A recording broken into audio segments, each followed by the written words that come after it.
Hello बच्चों, मैं स्मिता बिजलवान स्वागत करती हूँ आपका आईसीटी वर्चुअल क्लासरूम में। आशा करती हूँ आप सभी स्वस्थ होंगे और अच्छे से अपनी पढ़ाई कर रहे होंगे। बच्चों, आज हम पढ़ने जा रहे हैं क्लास 9th की साइंस और क्लास 9 साइंस में हमारा चैप्टर चल रहा था is matter around us pure, यानी कि क्या हमारे आसपास के पदार्थ शुद्ध हैं। तो इसी चैप्टर को आगे हम आज कंटिन्यू करेंगे और एक बार देख लेंगे कौन कौन से टॉपिक्स को हम अपने प्रीवियस लेक्चर में पढ़ चुके हैं, जिन्हें हमने अच्छे से समझ लिया था, अच्छे से कंप्लीट कर लिया था।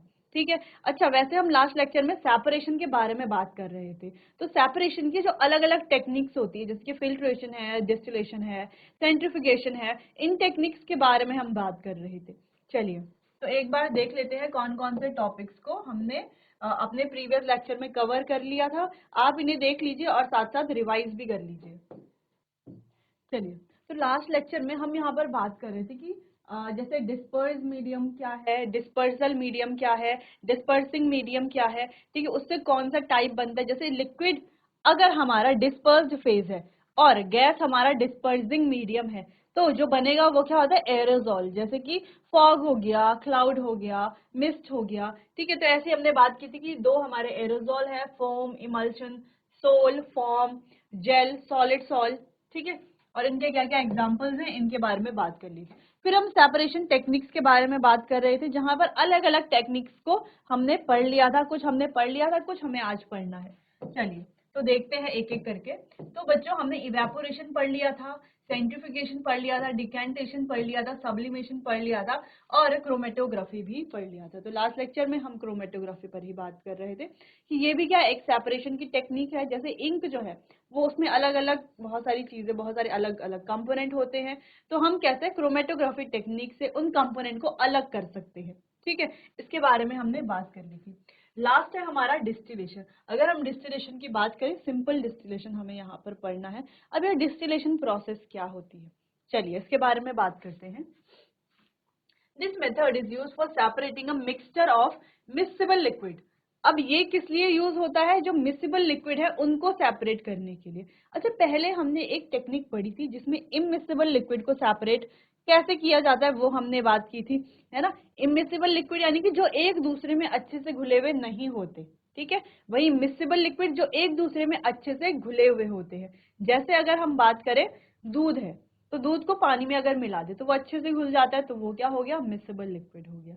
ठीक है, चलो वहीं कुछ और एग्जांपल्स की बात करते हैं। बाय कैसे करेंगे, by boiling the mixture, mixture को बॉयल करके, and cooling and condensing the vapours. Mixture को बॉयल करके और उसके जो वेपर हैं उनको कूल करके, कंडेंस करके, यानी कि संघनन की प्रक्रिया द्वारा आगे उनको ठंडा करके, ठीक है, तो उन्हें चेंज कर देते हैं, ठीक है, लिक्विड में। चलिए, तो हमारा जो मेथड है वो है सिंपल डिस्टिलेशन। सिंपल डिस्टिलेशन की बात करते हैं, ऐसा कुछ सेटअप हमें चाहिए। Is used for separating a mixture of two miscible liquid having sufficient difference in their boiling point. अब यहाँ पर दो मिक्सेबल लिक्विड तो चाहिए, यानी कि ऐसे दो लिक्विड जो आपस में अच्छे से मिले हुए हो। जैसे अगर हम बात करें ए और बी, ठीक है, ए बी का एक हमारे पास मिक्सचर है जिसमें दो कंपोनेंट है, एक है ए और एक है बी। ठीक है, दोनों मिले हुए, दोनों कैसे हैं, मिक्सेबल हैं। अगर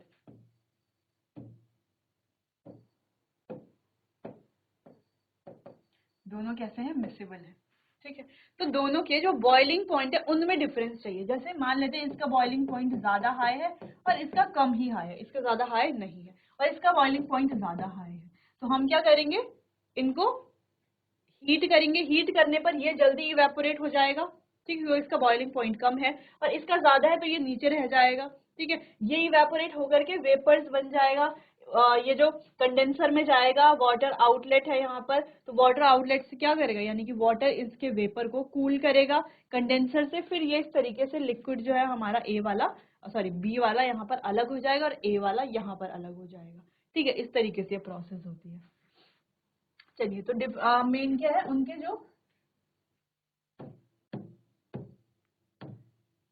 तो मेन बात हमने क्या की कि वो जो मिक्सेबल लिक्विड हमने लिए हैं उनके बॉइलिंग पॉइंट पर सफिशिएंट डिफरेंस होना चाहिए।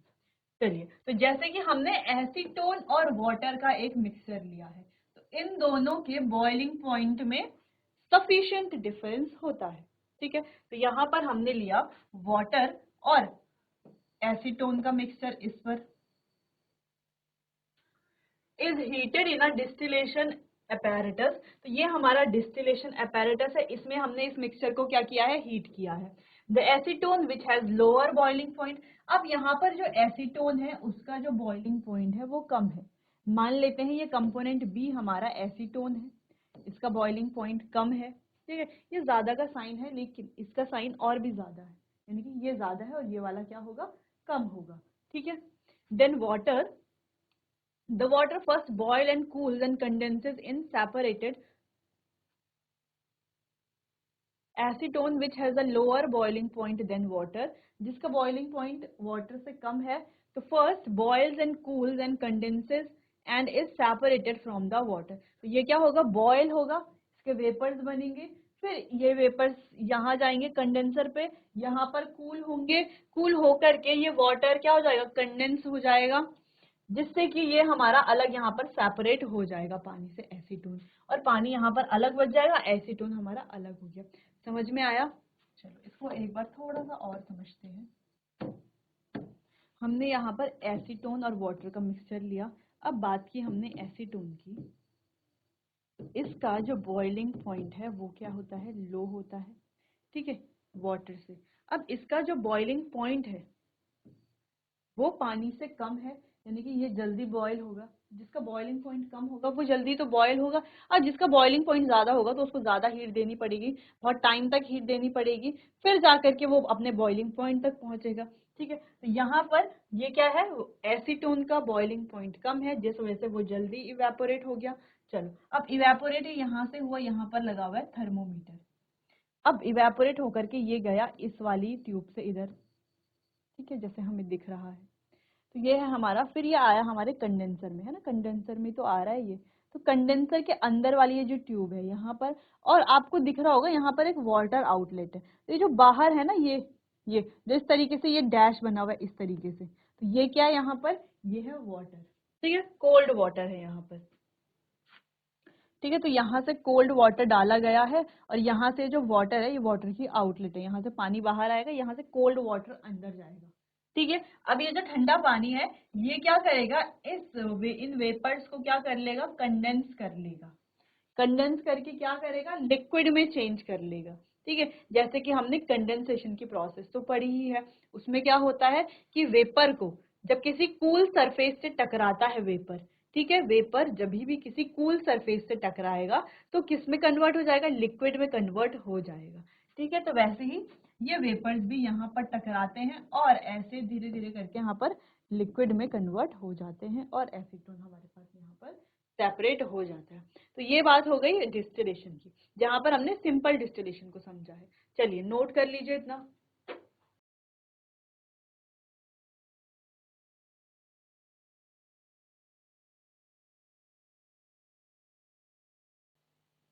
चलिए, तो आपने नोट कर लिया होगा, आगे बढ़ते हैं, फ्रैक्शनल डिस्टिलेशन की बात करते हैं। ठीक है, वैसे तो हमने पढ़ लिया सिंपल डिस्टिलेशन, फ्रैक्शनल की बात करते हैं। It is use for separating a mixture of 2 और मोर मिसिबल लिक्विड्स। तो जब दो या दो से अधिक मिसिबल लिक्विड है, मिसिबल यानी कि जो आपस में अच्छे से घुले हुए हैं, उनका मिक्सचर है, उन्हें हमें सेपरेट करना है, तो फ्रैक्शनल डिस्टिलेशन का यूज करेंगे।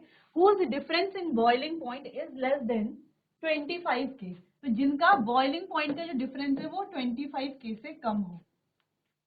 ठीक है, चलिए, तो the apparatus used for fractional distillation is similar to that used for simple distillation। यानी कि apparatus आपको दिख भी रहा होगा, सेम वही है जो हमने, देखो एक कंडेंसर है, ये राउंड बॉटम फ्लास्क है, जो हमने सेम पीछे सिंपल डिस्टिलेशन में यूज किया था। तो दोनों में सेम हमारा जो सेटअप है वो सेम रहेगा, except that a fractionating column is fitted between the distillation flask। तो यहाँ पर एक ये वाला कॉलम जो हमें दिख रहा है, ठीक है, फ्रैक्शनेटिंग कॉलम जो है वो फिटेड रहेगा बॉटम, राउंड बॉटम ग्लास के बीच में और कंडेंसर के बीच में।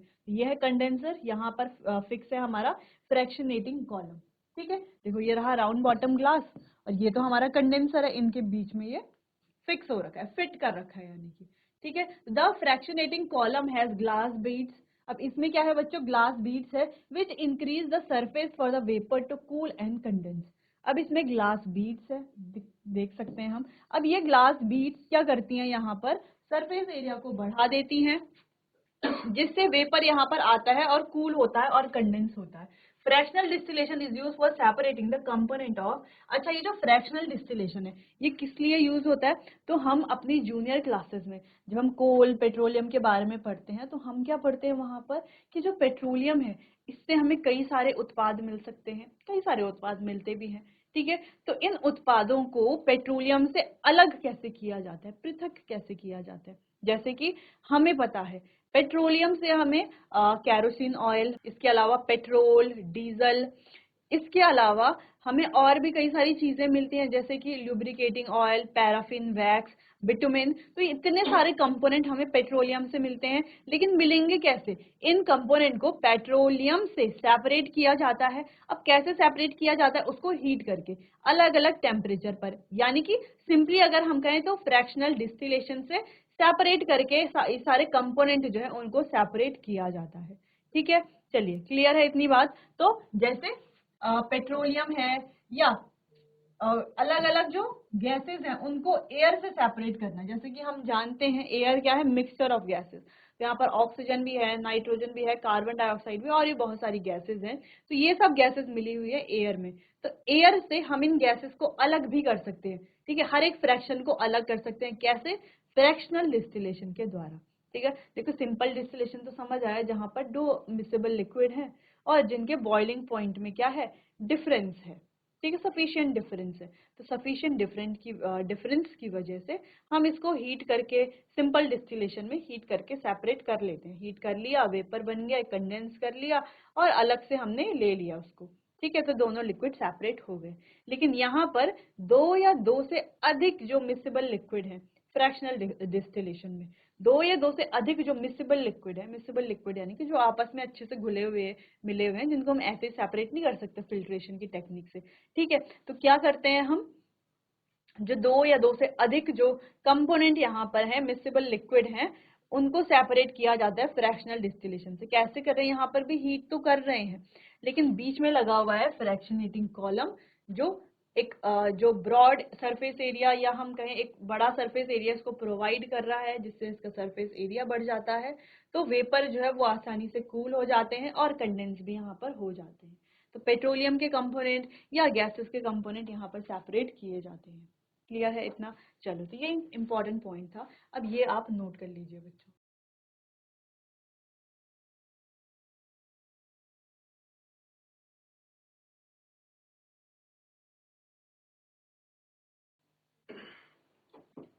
चलिए, तो फ्रैक्शनल डिस्टिलेशन की बात हमने कर दी है, आगे बढ़ते हैं। Separation of component of air, जैसे कि अभी हमने बात की फ्रैक्शनल डिस्टिलेशन से हम एयर के कंपोनेंट को, इसके अलावा पेट्रोलियम के जो अलग अलग कंपोनेंट्स होते हैं उनको भी सेपरेट कर सकते हैं, ठीक है। चलिए, तो यहाँ पर एयर के कंपोनेंट को कैसे सेपरेट किया जाता है, इसके एक सिंपल से प्रोसेस एक बार देख लेते हैं। Air is a mixture of gases, हम जानते हैं एयर क्या है, गैसेस का मिक्सचर है। बचपन से हम इसे पढ़ते हुए आ रहे हैं कि एयर में कार्बन डाइऑक्साइड, नाइट्रोजन, ऑक्सीजन, इसके अलावा डस्ट है, धूल है, धुआं है, ये सारी चीजें हमारी गैस जो एयर है उसमें प्रेजेंट होती हैं, ठीक है। इसीलिए इसे मिक्सचर ऑफ गैसेस कहा जाता है। The component of air can be separated by fractional distillation, तो इन कंपोनेंट को सेपरेट किया जाता है फ्रैक्शनल डिस्टिलेशन से। Air is compressed by increasing the pressure and cooled by decreasing the temperature to get liquid air. अब air को जब संपीड़ित किया जाता है, compressed by increasing the pressure, देखो जब हम प्रेशर को बढ़ा देंगे, ठीक है, प्रेशर अगर बढ़ जाएगा तो एयर क्या हो जाएगी, कंप्रेस हो जाती है, संपीड़ित हो जाती है। एंड कूल्ड बाय, और इसे कूल किया जाता है टेम्परेचर को घटा करके। सिंपल सी बात है ना, जो हमारे एलपीजी होते हैं, फिलहाल इस टॉपिक से हट के हम एक बात कर रहे हैं एलपीजी के बारे में, जिसको हम लिक्विफाइड पेट्रोलियम गैस कहते हैं। तो है तो वो गैस, पेट्रोलियम गैस है। लेकिन जब हमने गैस के सिलेंडर्स को कभी उठा करके उसको शेक किया होगा, हिलाया होगा, तो क्या देखा है कि उसके अंदर कुछ लिक्विड जैसा, हमें ऐसा लगता है कि इसके अंदर लिक्विड है, लेकिन हम जानते हैं उसके अंदर गैस है। जैसे हम चूल्हा ऑन करते हैं तो बाहर तो गैस ही आती है, कोई पानी तो नहीं आता, ठीक है, लेकिन अंदर गैस है। लेकिन उसको जब हम शेक कर रहे हैं तो उसके अंदर ऐसा क्यों लग रहा है कि कोई लिक्विड है? ऐसा क्यों लग रहा है? वो इस वजह से क्योंकि ये जो पेट्रोलियम गैस है, इसको उच्च दाब पर, यानी कि हाई प्रेशर पर क्या किया जाता है? संपीड़ित किया जाता है, कंप्रेस किया जाता है। तो जैसे जैसे हम क्या करेंगे, प्रेशर बढ़ाएंगे, तो ये क्या होता रहेगा? कंप्रेस होता रहेगा। ठीक है, जैसे हम बात करें कि हमारे पास 3 जैकेट है, तीनों जैकेट को हमने फोल्ड किया, पहली जैकेट यहाँ पर तक आई, दूसरी यहाँ तक आई, तीसरी यहाँ तक आई। ठीक है, इतना ऊंचा जैकेट्स बन गई है।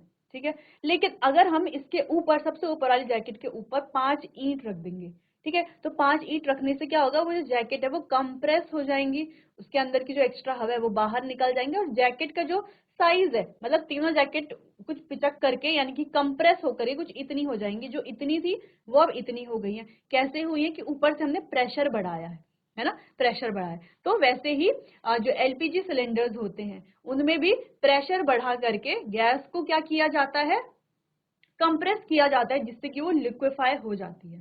ठीक है, तो वही यहाँ पर कह रहे हैं कि प्रेशर को बढ़ा करके गैस को कंप्रेस किया जा सकता है और कूल किया जाता है टेम्परेचर को घटा करके। ठीक है, The liquid air is then allowed to warm up slowly in a fractional distillation column. उसके बाद ये जो लिक्विड एयर है, अब ये जो एयर जो लिक्विड में हमने कन्वर्ट कर दी, कैसे? प्रेशर बढ़ा करके। अब इसको क्या किया जाता है? स्लोली स्लोली वार्म किया जाता है फ्रैक्शनल डिस्टिलेशन कॉलम में। वो जो हमारा सेटअप था ना, ये वाला जो सेटअप था, तो यहाँ पर इसे क्या किया जाता है? स्लोली स्लोली इसको वार्म किया जाता है। ठीक है, हल्का हल्का मतलब हीट किया जाता है slowly slowly. Then the different components separate at different height depending on their different boiling point. अब ये जो डिफरेंट कंपोनेंट है, जैसे कि जो हमने लगाई थी ना यहाँ पर बीच में ये फ्रैक्शनेटिंग कॉलम, तो यहाँ पर ही तो ये जो अलग अलग कंपोनेंट है अपनी डिफरेंट हाइट पर ये क्या होते हैं? सेपरेट होते हैं अलग अलग बॉइलिंग पॉइंट पर। अब जैसे अलग अलग गैसेस हैं तो इनका बॉइलिंग पॉइंट भी अलग अलग है। ठीक है, तो ये अलग अलग टाइम पर इवेपोरेट या हम कहें कि बॉयल होते रहते हैं और अलग अलग हाइट पर चले जाते हैं और सेपरेट हो जाते हैं। तो इस तरीके से हम इन कंपोनेंट को क्या कर सकते हैं? सेपरेट कर सकते हैं फ्रैक्शनल डिस्टिलेशन की मदद से। ठीक है, तो क्या आपने कभी सोचा था कि एयर जो है उसमें इतनी सारी गैसेस मिक्स हुई रहती हैं, इतनी सारी गैसेस का वो एक मिश्रण है, तो क्या हम एयर में से ये जो गैसेस हैं इनको कभी अलग अलग कर सकते हैं? क्या आपने ऐसा कभी सोचा था? नहीं सोचा था, लेकिन हम कर सकते हैं। कैसे? फ्रैक्शनल डिस्टिलेशन से। ठीक है, क्लियर है इतना? चलो, तो एक फ्लो चार्ट यहाँ पर बना हुआ है, फ्लो चार्ट को हम थोड़ा देख लेते हैं। तो ये है एयर, जिसको हमने कंप्रेस किया और कूल किया।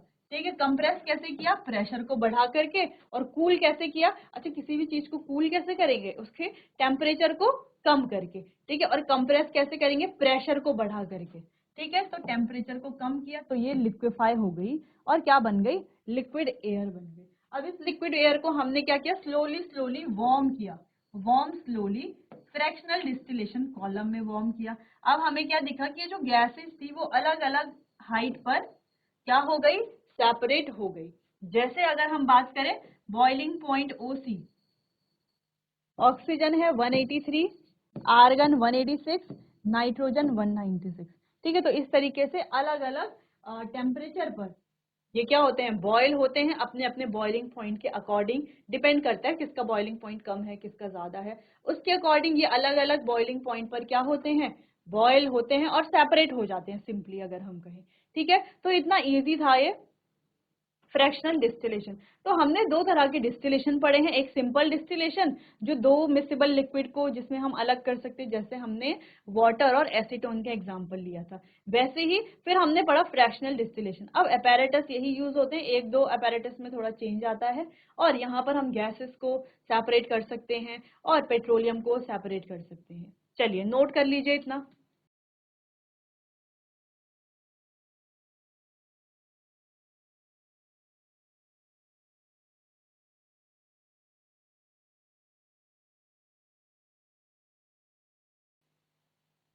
चलिए, अब आगे बढ़ते हैं एक और टॉपिक हमारा यहाँ पर है, ठीक है, जो है purification of solid by crystallisation.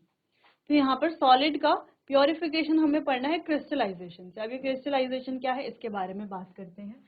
Crystallisation is the process of obtaining a pure solid in the form of crystal from its solution. अब ये प्रोसेस क्या है, यहाँ पर हमें क्या मिलता है, ऑब्टेनिंग अ प्योर सॉलिड, यहाँ पर हमें एक शुद्ध ठोस मिलता है from the crystal in the form of crystal, crystal की फॉर्म में, ठीक है। तो यहाँ पर हमें शुद्ध ठोस मिलता है क्रिस्टल की फॉर्म में उसके सॉल्यूशन से। जैसे हमने कोई सॉल्यूशन बनाया, ठीक है, हमने कोई जैसे मान लेते हमने कॉपर सल्फेट का कोई सॉल्यूशन बनाया, अब उससे हमें चाहिए प्योर कॉपर सल्फेट, तो उसको वो कैसे हमें मिलेगा, वो कैसे हमें मिलेगा pure copper sulphate, crystallisation process से। क्रिस्टलाइजेशन प्रोसेस में होगा क्या कि हमें क्या मिल जाएंगे, ये जो कॉपर सल्फेट है इसके प्योर क्रिस्टल मिल जाएंगे, ठीक है, प्योर सॉलिड मिलेगा, लेकिन किसकी फॉर्म में, क्रिस्टल की फॉर्म में। अब ये प्रोसेस कैसे होगी, चलिए, अगर कंफ्यूजिंग आपको लग रहा है डेफिनेशन तो बिल्कुल कंफ्यूज मत होइए, हम ये एग्जाम्पल पढ़ेंगे तो पूरा आपको अच्छे से समझ में आ जाएगा।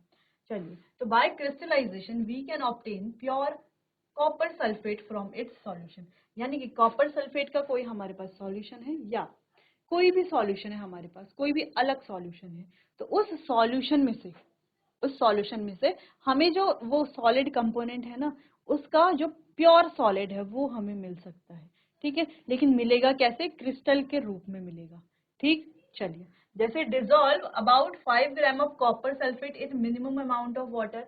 अब हमने क्या किया, 5 ग्राम कॉपर सल्फेट CuSO4, ठीक है, इसको थोड़ा पानी में क्या कर लिया, डिजोल्व कर लिया, घोल लिया। अब filter the solution to remove the impurities. अब इस सॉल्यूशन में से इम्प्योरिटीज को रिमूव करने के लिए हमने सॉल्यूशन को फिल्टर कर दिया, तो जो एडिशनल एक्स्ट्रा इम्प्योरिटीज होंगी वो हट जाएंगी, फिल्टर पेपर पर रह जाएंगे, ठीक है।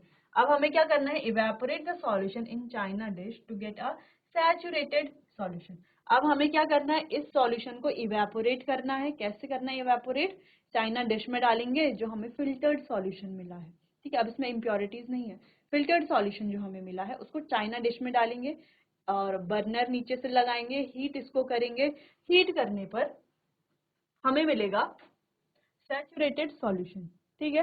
Cover the solution with a filter paper.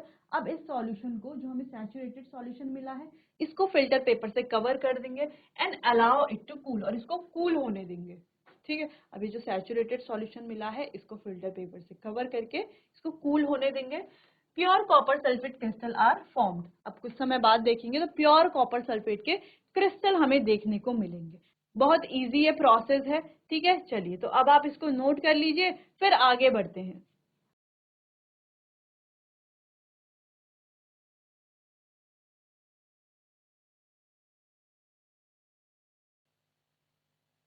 चलिए, तो अब आगे बढ़ते हैं। नेक्स्ट टॉपिक है हमारा फिजिकल एंड केमिकल चेंजेस। तो भौतिक और रासायनिक परिवर्तन क्या होते हैं, इनके बारे में हम बात करते हैं। अब हमने अपनी डेली लाइफ में तो देखे हैं चेंजेस, है ना, अलग अलग चेंजेस।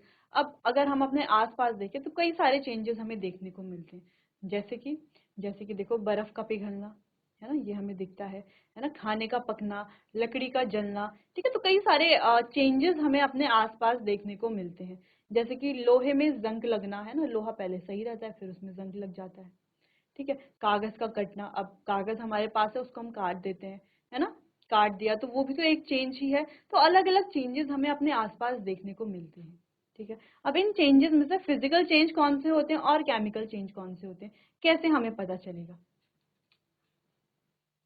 तो कैसे तो कैसे हमें पता चलेगा कि फिजिकल चेंज कौन से हैं और केमिकल चेंज कौन से हैं? चलिए, तो यहाँ पर बात करते हैं। Inter conversion of state in a physical change because it does not change composition and chemical nature of the substance. अच्छा, अब यहाँ पर बात हो रही है, फिजिकल चेंज की बात हो रही है, ठीक है। फिजिकल चेंज में क्या होता है कि जो स्टेट है उनका इंटर कन्वर्जन हो जाता है, ठीक है, हो जाता है। क्यों हो जाता है, क्योंकि यहाँ पर कोई नया पदार्थ नहीं बन रहा, और दूसरी चीज यहाँ पर जो है, जो पदार्थ हमारे पास है उसके केमिकल कंपोजिशन में कोई चेंज नहीं आ रहा, यानी कि उसकी जो रासायनिक संरचना या उसका जो कंपोजिशन है मेन, उसमें कोई चेंज नहीं आ रहा। जैसे हम क्या कर सकते हैं, हम सिंपली बर्फ से पानी बना सकते हैं और पानी से वापस बर्फ बना सकते हैं। ठीक है, अब ये क्या एक चेंज है? बिल्कुल चेंज है। देखो पहले बर्फ सॉलिड स्टेट में है, फिर उसको हम स्टेट ही चेंज कर देते हैं, उसको लिक्विड में बना दे रहे हैं, या लिक्विड को हम सॉलिड बना दे रहे हैं। यानी कि स्टेट में तो चेंज हो रहा है, सॉलिड से लिक्विड, लिक्विड से सॉलिड बन रहा है। लेकिन दूसरी चीज ये है कि यहाँ पर चेंज भी हो रहा है, स्टेट चेंज हो रही है, मतलब यहाँ पर परिवर्तन हो रहा है, चेंज हो रहा है। अब दूसरी चीज ये है कि जब बर्फ से पानी बना तो क्या इसकी केमिकल कंपोजिशन में कोई चेंज आया? नहीं आया चेंज, है ना। क्या यहाँ पर कोई नया पदार्थ बना? नहीं, कोई नया पदार्थ तो यहाँ पर नहीं बना, है ना। तो इस तरह का जो चेंज होता है उसे कहा जाता है फिजिकल चेंज। ठीक है, चलिए क्लियर है इतना। अब पानी को ठंडा करना, फिर ठंडा पानी वापस से गर्म करना, गुनगुना करना, जो भी करना है, या इवेपोरेट कर लेना है, इसको क्या बना देना? जल वाष्प बना देना। इसको जल वाष्प में परिवर्तित कर देना, और जल वाष्प को वापस से पानी में परिवर्तित कर देना। किया जा सकता है, बिल्कुल किया जा सकता है। तो ऐसे चेंज जहां पर स्टेट को इंटर कन्वर्जन किया जा सकता है। दूसरी चीज यानी कि हम कह सकते हैं कि रिवर्सिबल ये है ना, हम इस चेंज को रिवर्स कर ले रहे हैं, या रिवर्स ना सही, जैसे पानी से जल वाष्प बनाया और जल वाष्प से सीधा बर्फ बना सकते हैं क्या? हाँ, मतलब पानी को पहले कंडेंस करेंगे, फिर वो जल वाष्प को पहले कंडेंस करेंगे, फिर वो पानी बनेगा, फिर पानी से हम बर्फ बना सकते हैं। ठीक है, तो ऐसे चेंज जहां पर कोई नया पदार्थ नहीं बन रहा, संरचना में कोई परिवर्तन नहीं आ रहा, और स्टेट में इंटर कन्वर्जन किया जा सकता है, और जो रिवर्सिबल भी है, यानी कि ऐसे परिवर्तन जिन्हें उल्टाया जा सकता है, उन्हें हम कहते हैं फिजिकल चेंज, यानी कि भौतिक परिवर्तन। अब देखो जैसे ice, water and water vapour have different physical properties but are chemically the same. अब जैसे हम बर्फ, पानी और जलवाष्प जो वेपर है उसकी बात करें तो तीनों की स्टेट अगर हम देखें तो अलग अलग है, फिजिकल प्रॉपर्टी अगर हम देखें तो अलग अलग फिजिकल प्रॉपर्टीज है ना। अगर मॉलिक्यूल्स की बात करें तो इसके मॉलिक्यूल्स काफी टाइटली एक दूसरे के साथ जुड़े हुए होते हैं, इसके इतने टाइटली नहीं होते, और इसके तो बहुत दूर दूर मॉलिक्यूल्स होते हैं। ठीक है, तो फिजिकल प्रॉपर्टीज इनकी अलग है, लेकिन अगर हम इनकी केमिकल प्रॉपर्टीज की बात करते हैं तो केमिकल प्रॉपर्टीज इनकी सेम है। ठीक है, अगला है water and cooking oil are liquid but different in chemical properties. अब देखो वाटर है या कुकिंग ऑयल है, दोनों क्या है? लिक्विड तो है, लेकिन इनकी जो केमिकल प्रॉपर्टी है दोनों की अलग अलग है। ठीक है, they different in order, order यानी कि जो इनकी स्मेल है, इनफ्लेमेबिलिटी यानी कि जब हम इनको गर्म करते हैं या जलाते हैं, ठीक है, तो वो उनकी क्या है? डिफरेंट डिफरेंट है। Oil burns in air but water extinguishes fire. Oil क्या होता है? एयर में बर्न होता है, बट वाटर क्या करता है? फायर को बुझा सकता है, ठीक है, एक्सटिंग्विश कर सकता है। ठीक है, तो ये कुछ अलग अलग प्रॉपर्टीज थी। अब इनको आप नोट कर लीजिए, फिर आगे बढ़ते हैं।